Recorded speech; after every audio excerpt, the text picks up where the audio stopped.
TRS party ఎంఐఎంను friendly party అంటూ ఒకవైపు బీజేపీతో కుట్రపూరితంగా అప్రకటిత కూటమిగా ముందుకు వెళ్తున్న విషయం కేసీఆర్ వైఖరిని బట్టి ప్రజలందరికీ స్పష్టంగా అర్థమవుతుందని తెలంగాణ తెలుగుదేశం పార్టీ అధ్యక్షులు ఎల్ రమణ అన్నారు.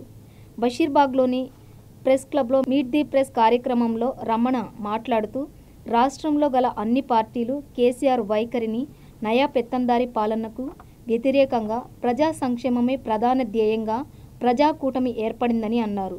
కేసీఆర్ నాడు ఇచ్చిన హామీలన్నీ మరచినారని, నేడు కొత్త హామీలతో ప్రజలను మభ్యపెడుతున్నారని అన్నారు. తెలంగాణ ఉద్యమంలో పేదలు, సబ్బండ వర్గాల వారు స్వపరిపాలన కోసం ఉద్యమించారని, కానీ స్వరాష్ట్రంలో కుటుంబ పాలన, నయా పెత్తందారి పాలన సాగించారని అన్నారు. నియంత పాలనను తరిమికొట్టడానికి ప్రజాకూటమి అభ్యర్థులను మెజారిటీతో గెలిపించాలని కోరారు. ప్రజాకూటమి గెలుపు ప్రజల గెలుపు అని అన్నారు. ఈ కార్యక్రమంలో విర్హతి అలీ, ప్రజాపక్షం ఎడిటర్ శ్రీనివాసరెడ్డిలు పాల్గొన్నారు. రమణ మాత్రం 94 నుంచి 2014 వరకు తెలుగుదేశం పార్టీ సిద్ధాంతాలను, ఎన్టీ రామారావు ఆశయాలను, చంద్రబాబు నాయుడు గారి విధానాలను, పార్టీ నాయకులను, కార్యకర్తలను, ప్రజలను నమ్ముకొని ప్రజాక్షేత్రంలోకి వెళ్ళి 9 సార్లు పోటీ చేస్తే 3 సార్లు గెలిచిన, 2 సార్లు అసెంబ్లీకి, ఒకసారి పార్లమెంటుకు. అది మామూలు ఆషామాషి ఎన్నికలు కావు. మేము పొడిచినప్పుడల్లా ఆ విధంగా అవకాశం వచ్చింది. తెలంగాణ సమాజంలో ఉండేటువంటి అందరూ కూడా నేను పూర్తిగా వాళ్ళందరూ విజ్ఞప్తి చేస్తున్నా, వాస్తవాలు గ్రహించండి. వాస్తవ రూపకంగా ముసలి ఇద్దరం తెలంగాణలో ఉన్నాం. తెలంగాణ రాష్ట్రం ఏర్పాటు కావాలా, వాచ్ డాగ్లా ఉంటా, ఏ పదవులు నాకు అవసరం లేదు. కొడుకు కూతురు అమెరికాలో వాళ్ళు స్థిరపడ్డారు ఉద్యోగరీత్యా. కనుక మమ్మల్ని మీరు ఏ విధంగా అయినా కానీ నమ్మండి, మీ నమ్మకాన్ని భూమియకుండా వాచ్ డాగ్లా ఉంటున్నటువంటి కేసీఆర్ ఇలా కాపల కుక్క అని చెప్పని ఎరుకుక్కల తయారైపోయిన వాస్తవం మనకు కనబడుతున్నది. అంటే రాజకీయంగా ఇంతటి స్వార్థం ఎక్కడ కూడా మనం చూడం. అంటే ఇంత స్వార్థపూర్తమైన రాజకీయ నాయకులు కనుక రాజకీయ నాయకులు, రాజకీయ పార్టీలు అన్నా కానీ ప్రజలలో విలువ తగ్గుతున్నది. రాజకీయాలు అనేటివి సేవేసేటు ఒక వేదికగా ఉపయోగించుకోవాలి.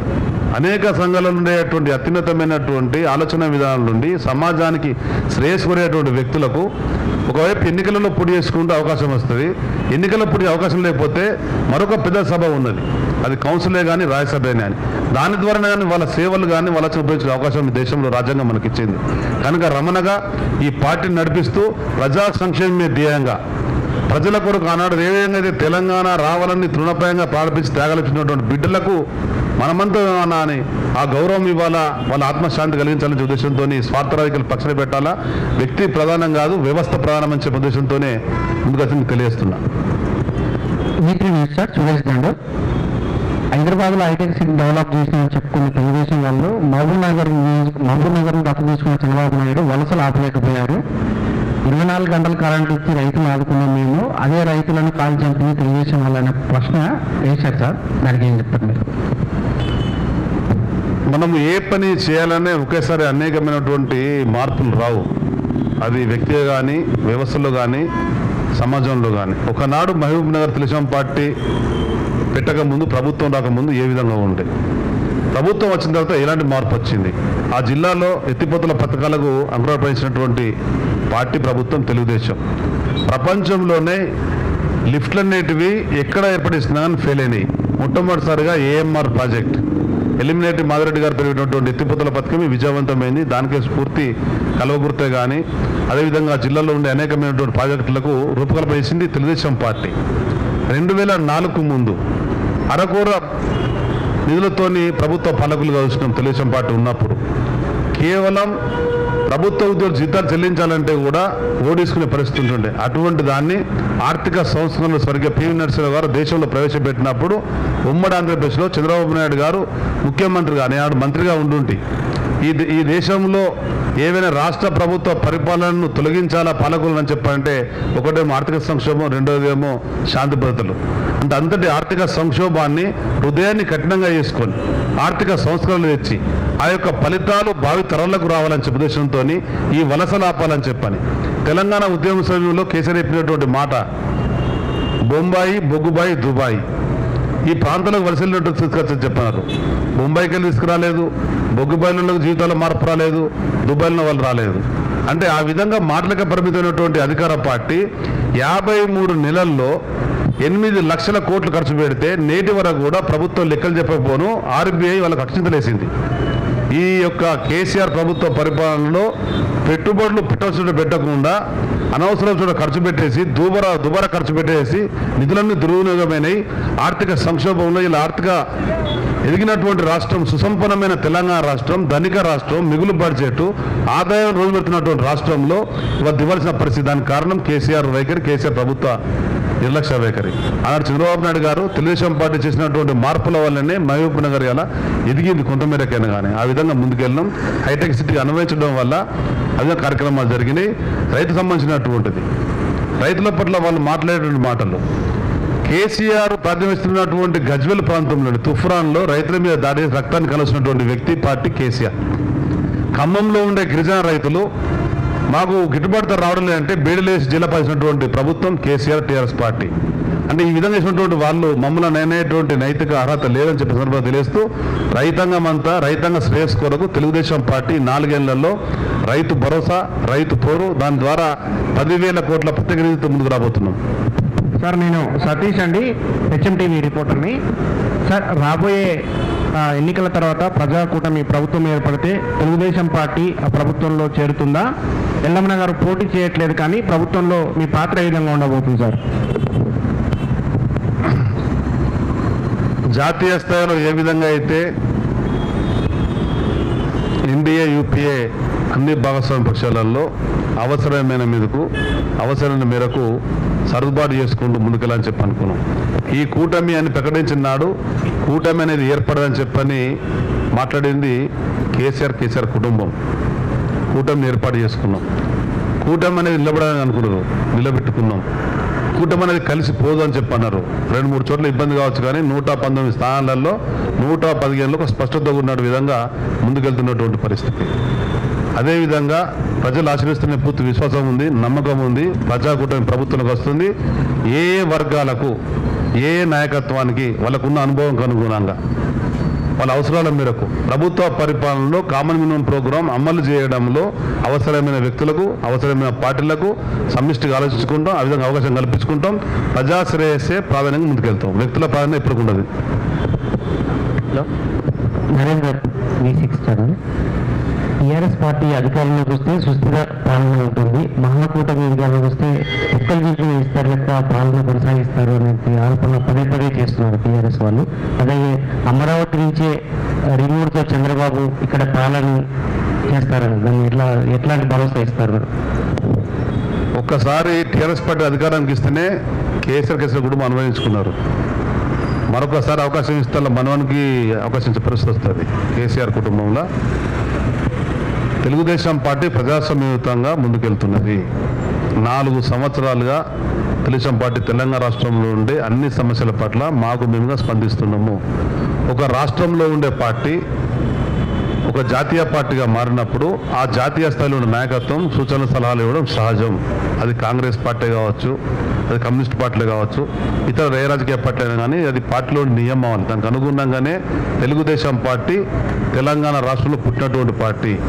ఆంధ్రప్రదేశ్ మాకు అవకాశం ఇచ్చిండ్రు. అవకాశం అనుగుణంగా అమరావతి పరిపాలన సాగుతున్నది. ప్రభుత్వ పరంగా ఆ వైపు పరిపాలన సాగుతున్నది. పార్టీ పరంగా ఎన్టీఆర్ భవన్ ద్వారానే మేము నిర్ణయం చేసుకుంటామని చెప్పినాం. 8వ సెప్టెంబర్ నాడు జనరల్ బాడీ పెట్టుకొని జనరల్ బాడీలో వీలైనంత మంది సభ్యులతో మాట్లాడి కలిసి వచ్చే పార్టీలతో కలుపుకొని ముందుకెళ్దామని చెప్పన్నాం. భావసారూప్యత అన్నాం. ఎన్టీఆర్ భవన్లో నిర్ణయాన్ని ఆమోదిస్తని చెప్పి మా జాతీయ అధ్యక్షులు ప్రకటించడం, దానికి అనుగుణంగా మా కార్యక్రమాలు జరుగుతున్నాయి. ఈ కూటమికి సంబంధించిన ఏర్పాట్లు స్వయంగా మాకుండే సహచర నాయకత్వం అంతా సమగ్రంగా ఆలోచించి కూటమి ఏర్పాటు చేసుకున్నాం. ఈ కూటమి తెలంగాణ రాష్ట్ర ప్రజల అత్యంత ప్రాధాన్యం, తెలంగాణ ప్రజల అత్యంత ప్రాధాన్యం. ఒకసారి అవకాశం ఇస్తేనే కేసీఆర్ 8 లక్షల కోట్లు ఖర్చు పెట్టి నూతన ప్రాజెక్టుల పేరు మీద, పునర్నిర్మాణం పేరు మీద కమిషన్లు కొట్టేసేసి వాటన్నిటి కూడా అర్థం చేసుకున్నాం. మా ఎన్నికల కామన్ ప్రోగ్రాంలో పెట్టినాం. అటువంటి పరిపాలన రాకూడదు.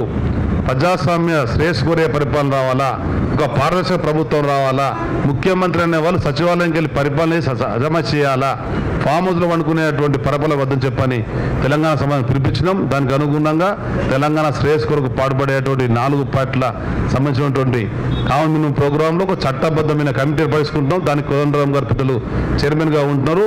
వారి నాయకత్వంలోనే మేమందరం కూడా పాల్పంచుకొని తెలంగాణ సమాజ శ్రేయస్ అత్యంత ప్రాధాన్యమని చంద్రబాబు నాయుడు గారే కానీ రాహుల్ గాంధీ గారే కానీ వాళ్ళు సూచన స్థలాలు ఇవ్వడం ఈ భారతదేశంలో ఉన్నటువంటి లౌకిక డెమోక్రసీ విధానానికి అనుగుణంగానే పరిమితులు ఉంటాయి. తెలంగాణ సంబంధించినటువంటి అంశాలన్నీ ఈ 2014-2018లో కేసీఆర్ విస్మరించడం పరిపాలన చేసిండు.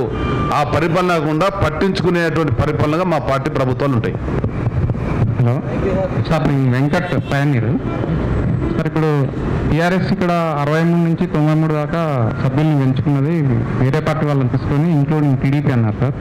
ఆంధ్రప్రదేశ్లో చంద్రబాబు నాయుడు కూడా వైఎస్ఆర్సీపీ లాంటి పార్టీల నుంచి ఎమ్మెల్యేలను తీసుకున్నాడు, ఎంపీలను తీసుకున్నాడు. ఇది ద్వంద్వనీత, మరి ఎట్లయితే దీన్ని ఎట్లా చూస్తారు మీరు? ఒకనాడు మనం చూసినాం, తెలుగుదేశం పార్టీ అధికారంలో ఉన్నప్పుడు ఆర్థిక సంస్కరణలు, విద్యుత్ సంస్కరణలు, లేదా పలు సంస్కరణలు పెట్టినాం, రాజకీయ పరిపాలన సంస్కరణలు. కాంగ్రెస్ పార్టీ ఎన్నికలు అయిపోయింది 99కు ముందు. మేము తెలంగాణ రాష్ట్రంలో ఉమ్మడి ఆంధ్రప్రదేశ్లో రైతులు బాధపడుతున్నారు కనుక ఫ్రీ ఉచిత విధిస్తామని చెప్పాను. అంటే ఆ రాష్ట్రాల పరంగా, ప్రాంతాల పరంగా రాజకీయ నాయకులు ఎక్కడెక్కడ నిర్ణయించుకోవడం అవన్నీ వాస్తవం. తెలంగాణ రాష్ట్రం ముఖ్యమంత్రిగా చంద్రశేఖర్ అసెంబ్లీ సాక్షి చెప్పినటువంటి మాటలు, ఈ రాజకీయ పక్షాలకు విలువ ఇస్తా, గౌరవం ఇస్తా, ప్రజాస్వామ్యంలో ముందుకెళ్తా అని చెప్పాను. ధనిక రాష్ట్రం, అన్ని విధాలుగా ఎదిగిన రాష్ట్రం, ఎదగాలని హైదరాబాద్, రంగారెడ్డి జిల్లాతో పాటు మిగిలిన జిల్లాలకు దీన్ని సమానంగా తీసుకోవాల్సిన బాధ్యత ఉండే. అందరికీ విలువ ఇస్తా, గౌరవం ఇస్తా చెప్పినటువంటి వ్యక్తి ఇలా కలుపుకొని ముందుకు వెళ్ళిపోయాడు. అదే ఆంధ్రప్రదేశ్లో లోటు బడ్జెట్తో ఆర్థిక వనరులు అనుకున్న విధంగా ఆదాయం లేనటువంటిది, కేంద్ర ప్రభుత్వం మీద ఆధారపడినటువంటి పరిస్థితి. అక్కడ ఉండేటువంటి ప్రజాప్రతినిధులు వాళ్ళు ఆలోచించుకొని అక్కడ ఉండే ప్రభుత్వంలో అందరం కలిసికట్టుగా ఉన్నట్టయితే ఆ కాస్తో కూస్తో అభివృద్ధి చేసుకోవచ్చు, ఆ యొక్క సంక్షోభానికి బయటపడచ్చని చెప్పినట్టుగా మాకు సమాచారం ఉన్నది. ఇక్కడ జరిగినటువంటిది మాత్రం పూర్తిగా 100కి 100 వాళ్ళు తెలంగాణ రాష్ట్రంలో ఉండేటువంటి విపక్షాలు, ప్రధాన ప్రతిపక్షం లేకుండా చేయాలనేటువంటి దుర్బు స్పష్టంగా కనబడ్డది. అక్కడ సంబంధించినటువంటి అక్కడ పాలకులే కానీ, అక్కడ పార్టీ కానీ, అక్కడ వ్యక్తులే కానీ దాని సంబంధించి జవాబిస్తారు. సార్, నేను అశోక్ రెడ్డి, నమస్తే తెలంగాణ నుంచి. గత దశాబ్దాల కాలం నుంచి తెలంగాణలో వలస పాలకుల వల్ల తెలంగాణ చాలా నష్టపోయిందని చెప్పేసి ఎన్నో ఉద్యమాలు చేసినాము. లాస్ట్కి తెలంగాణ సాధించినాము. మళ్ళీ ఆంధ్ర బాబులను తీసుకొచ్చి మళ్ళీ ఇక్కడ మన ఆత్మగౌరవాన్ని తాకట్టు పెడతామా, మీరే నిర్ణయించుకోండి అని సీఎం కేసీఆర్ పిలిపిస్తున్నాడు. ఈ సందర్భంగా చంద్రబాబు నాయుడును మళ్ళీ తెలంగాణలో ప్రచారానికి పిలుస్తున్నారు. మళ్ళీ ఆయన ఇంటర్నల్గా గవర్నమెంట్ పాలసీలో కూడా ఆయన చేయి ఉంటుంది అని ఒక రకమైన భయం ఉన్నది. దీనిపై మీ క్లారిటీ ఏంటి? చంద్రబాబు నాయుడు గురించి ఇవాళ తెలుగుదేశం పార్టీ ప్రజలు నాకన్నా ఎక్కువ కేసీఆర్ చెప్పిండు. ఈ 24 సంవత్సరాల్లో నేను ఏది జరిగిందో అది మాత్రం చెప్పినా నేను భావిస్తున్నా. మొత్తం దాన్ని కలిపి చెప్పినట్టుగా నాకైతే అనుభవం లేదు, అవగాహన లేదు. చంద్రశేఖరరావు గారు 2009లో చెప్పినటువంటిది, చంద్రబాబు నాయుడు అనే వ్యక్తి రాజనీతిజ్ఞుడు, అపర చాణక్యుడు, సమాజ శ్రేయస్సు కోరేటువంటి నిరంతర శ్రమించేటువంటి శ్రమజీవి. ఆయన ఏ పని చేసినా కానీ ముందస్తు ఆలోచిస్తాడు, ఒక విజన్ ఉంటుంది. ఆర్థిక సంపద ఎట్లా సృష్టించాలని చెప్పినటువంటి వ్యక్తి, చంద్రబాబు చెప్పినటువంటి మొట్టమొదటి వ్యక్తి కేసీఆర్ గారు.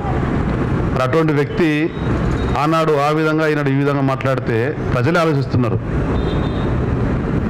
చంద్రబాబు నాయుడు స్పష్టంగా చెప్పడం జరిగింది, నేను ఆంధ్రప్రదేశ్ ఓటర్ను, ఆంధ్రప్రదేశ్ ప్రభుత్వ పాలకునిగా పనిచేస్తున్నా, అమరావతిని ప్రపంచ స్థాయి నగరంగా నా వరకు నేను శ్రమిస్తున్నా, చేసి పెడతాను వాళ్ళకు మాట ఇచ్చిండు. వాళ్ళు విధించుకున్నారు, దానికి అనుగుణంగా ముందుకు వెళ్తున్నారు.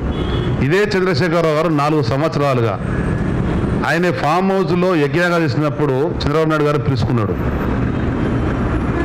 మరి పిలుచుకున్నాడు చంద్రబాబు నాయుడు గారి గురించి అమాయకంగా పిలిచిండా ఒక ముఖ్యమంత్రిగా? అదేవిధంగా ఈ మధ్యన చూసినాం చిన్నజీఆర్ స్వామి గారిని నేను గౌరవిస్తా. చిన్నప్పటి నుంచి కూడా ఎవరి మతాల పట్ల, ఎవరి యొక్క గురువుల పట్ల గౌరవం భావించే వ్యక్తిని. ఆయన పాద నమస్కారం చేసి, సాష్టాంగ నమస్కారం చేసి, మరి ఆయన ఆంధ్రప్రదేశ్ ఉన్నటువంటి వ్యక్తి. మరి అప్పుడు గుర్తుకురాలా. నిన్నాక మొన్న రాజయోగం లేదో చూసిన పత్రికలల్లా 70 మంది ఆంధ్ర ప్రాంతంలో ఉండేటువంటి బ్రాహ్మణులను పిలుచుకొని ప్రతి ఒక్కరు ₹1,00,000 ఇచ్చుకుంటూ వాళ్ళకు పాద నమస్కారం చేసిన వ్యక్తి. అంటే ఒకవైపు తనకు అనుకూలంగా ఉండి, తన అవసరాలు తీరి, తనను ఆశీర్వదించి వ్యక్తులనేమో గొప్పగా చెప్పడం, పొగడడం, అది చంద్రశేఖరరావు నైజం. కానీ తెలుగుదేశం పార్టీ ఆ నైజం కాదు, వాస్తవాలను ప్రజల ముందు పెట్టి ఒక ఒక పారదర్శకంగా వాస్తవాలను ప్రతిబింబించే విధంగా కార్యక్రమాలు చేస్తూ చంద్రబాబు నాయుడు స్వయంగా చెప్పేటువంటిది జాతీయ స్థాయిలో ఏ విధంగా తెలంగాణ రాష్ట్రంలో మీరు చేసిండ్రో, ఇక్కడ ఉండే పార్టీ యూనిట్ చేసిందో, కేసీఆర్ కుటుంబంకు, ఎంఐఎంకు, నరేంద్ర మోడీ, అమిత్ షాకు వ్యతిరేకంగా మీరు ఇక్కడ ఒక జట్టు కట్టి ప్రజాకూటమి పేరు మీద ప్రజల్లోకి బయలుదేరి ఒక నమ్మకాన్ని కలిగించారో, నేను ఒక 40 ఏళ్ళ రాజకీయ అనుభవం వ్యక్తిగా, అనేక సార్లు ముఖ్యమంత్రిగా, ప్రధాన ప్రతిపక్ష నేతగా, జాతీయ స్థాయిలో ఒకరిద్దరు ప్రధానులను ప్రతిపాదించి ప్రధానులు ఏ విధంగా చేసిందో, ఒక రాష్ట్రపతిని ప్రతిపాదించి చేసిందో ఈ దేశం కొరకు, ఈ జాతి కొరకు నేను చేస్తానని చెప్పని బయలుదేరిన వ్యక్తి చంద్రబాబు నాయుడు గారు. ఇవాళ నరేంద్ర మోడీ, అమిత్ షాకు వ్యతిరేకంగా భారతదేశంలో ఒక కూటమిలో దాదాపు 10-15 పార్టీలను 2-3 ప్రభుత్వాలను కలుపుకుని ఒకవైపుతున్నాడు పోతున్నాడు. ఏ నరేంద్ర మోడీ, అమిత్ షాతో కుమ్ముకైనటువంటి కేసీఆర్ నిజ స్వరూపం బయటపడదు కనుక థర్డ్ ఫ్రంట్ పేరు మీద ఎవరు విలకున్నా కానీ భూ అంతా కూడా కంపిస్తుంది అని చెప్పని, థర్డ్ ఫ్రంట్కు జట్టు కడతాని చెప్పని ఆగమేఘాల మీద ప్రత్యేకంలో పలు రాష్ట్రాలకు వెళ్ళి ఒక మాట కూడా మాట్లాడతలేడు. కేంద్ర ప్రభుత్వం జిఎస్టీ తెచ్చింది, దానికి అనుకూలంగా మాట్లాడిండు. డిమానిటైజేషన్ చేసింది, దానికి అనుకూలంగా మాట్లాడిండు. చివరికి సిబిఐలో అత్యంత దారుణంగా అక్కడ ఉండేటువంటి అత్యంత పెద్ద అధికారుల గురించి అవినీతిలో కూరుకుపోయిందంటే ఒక మాట మాట్లాడాడు. ఈడీ ఎన్ఫోర్స్మెంట్ ఇష్టానికి పనిచేస్తున్నది. అంటే కేంద్ర ప్రభుత్వం ఇవన్నీ చేస్తుంటుంటే ఒక ముఖ్యమంత్రి, ఒక పార్టీ అధినేతగా ఒక మాట ఫలితం మాట్లాడకపోను. తెలుగు రాష్ట్రం సంబంధించినటువంటి విభజన అయినప్పుడు 2014లో చట్టం అయి ఉన్నది.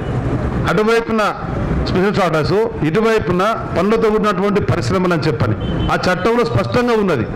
దాన్ని బుకాయించే విధంగా మాట్లాడడం, హేళనగా మాట్లాడడం, తనకు ఏ విధంగా అయితే తెలంగాణ సమాజాన్ని ఉద్యమ సమయంలో ఆనాడు తవ్వ గరమెత్తిన సమయంలో రెచ్చగొట్టి భావోద్వేగాలతో రాజకీయ బబ్బం గడుపుకున్నాడో, తవ్వ గరమోగా అని చెప్పి 2014 అధికారంలోకి వచ్చిండో, ఇవాళ ఆయన మాటలు చెల్లుబాటు అయితే లేవు కనుక, ఆయనకు విలువ లేదు కనుక, ఆయన కుటుంబం అంటే చేర్చుకుంటుంది కనుక తవ్వ తండావుగా అని చెప్పని మళ్ళీ దాన్ని గరం చేసే విధంగా చెప్పే కార్యక్రమాలు. పిల్లి పాలరాజు కనిపిస్తున్న మాత్రాన సమాజం చూస్తూ ఊరుకోదు. కేసీఆర్ గారికి నిజ స్వరూపం తెలంగాణ బట్టబయలైంది. ఆయన చంద్రబాబును ఆడిపోతున్న విషయం స్పష్టంగా అర్థమైంది కనుక తెలంగాణ సమాజం తెలివైన సమాజం. ఒకనాడు గడీల పాలనకు, భూస్వాముల యొక్క దాష్టికాలకు వ్యతిరేకించి పోరాడి ఉద్యమంలో సాధించుకున్నటువంటి గడిలకెళ్ళి దొరలను పాల్గొన్నటువంటి సమాజం ఇది.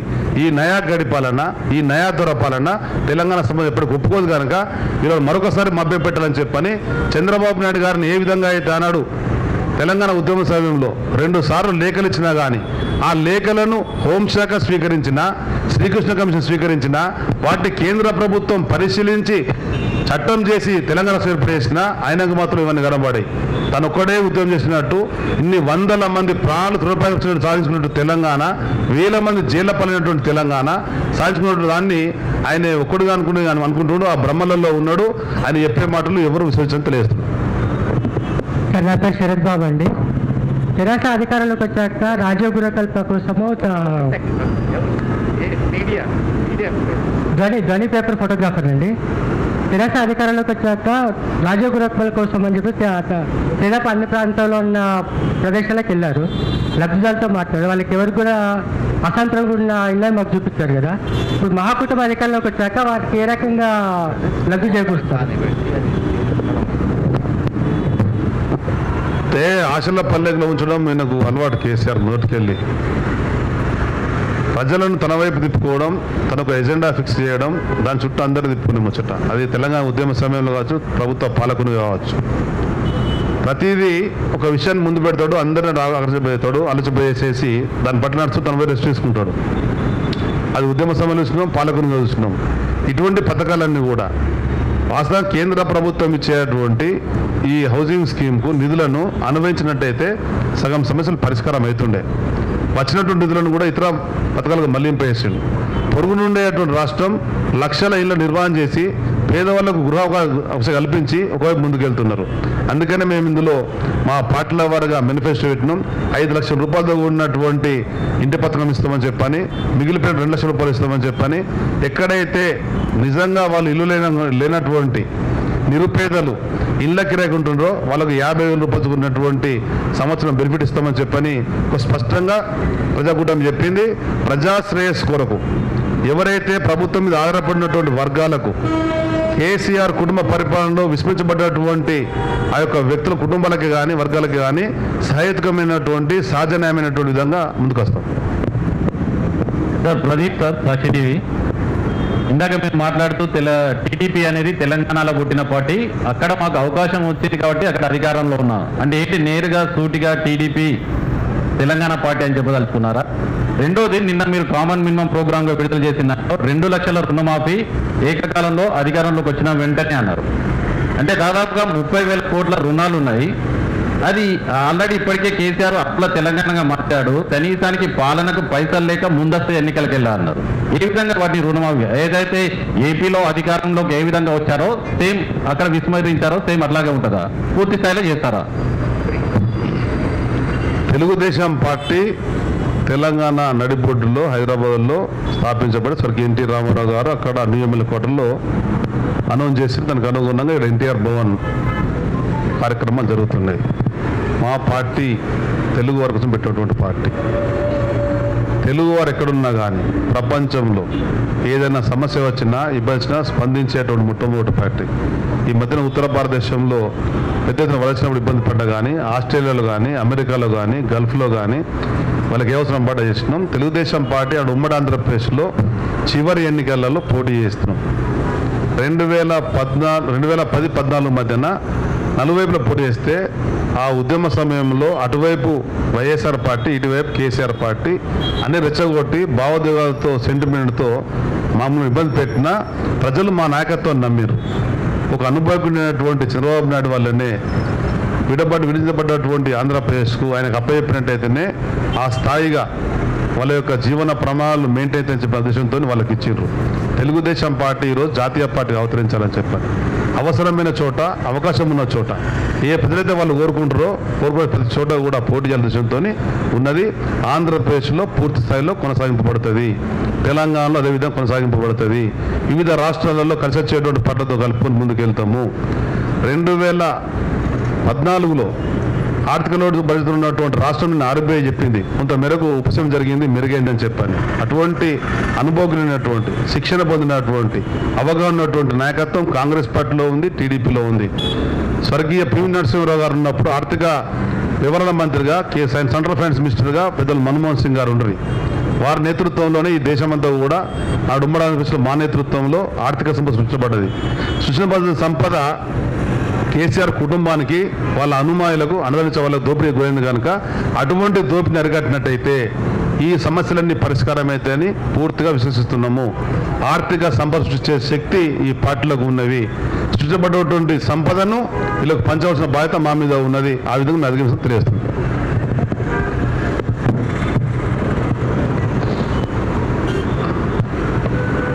నా పేరు రంజిత్ సార్, ప్రజావాణి.